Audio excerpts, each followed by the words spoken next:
दोनों रे बहिनी राधा यारू का मिल दोनों रे बहिनिया पूजाना चललन है गंगा मैया के लहारिया पूजाना चललन है गंगा मैया के लहारिया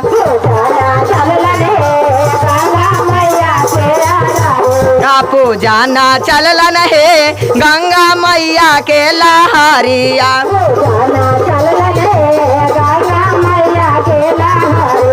आए का मोठे फुलवा रुकमिन छीटा हो ना पाएलन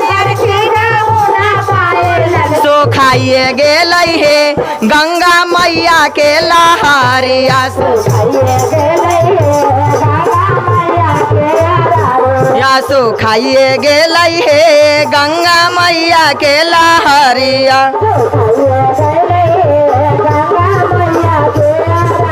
रोवे लागल आटाना से रोवे लागल पाटाना से रोवे लागल है उजे कुइया पाना भरानी से रोवे लागल है से रोवे लागल है उजे रोवा हई मालहवा भैया लाटा धूमि के सिया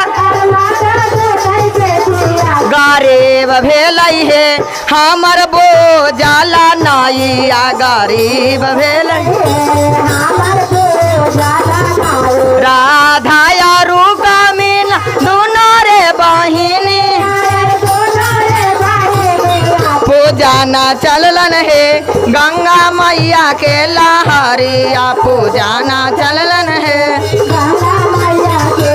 एक मोठे फुलवा राधा छीटा हो ना पाएलन फाफाइए गेलई है गंगा मैया के लहारिया फाफाइए जय हो फाफाइए गेलई है गंगा अरे हाथे लागल आटाना से हाथे लागल पाटाना से हाथे लागल है उजे कुइया पाना भरानी हासा है मालहवा भई लाटा धूमि के सी अरे मुखे खा है पानावा अमीर भेलई है हमर बोझाला नैया अमीर भेलई है हमर बोझाला नैया हमर बोझाला नैया सच्चे दरबार की प्रेम।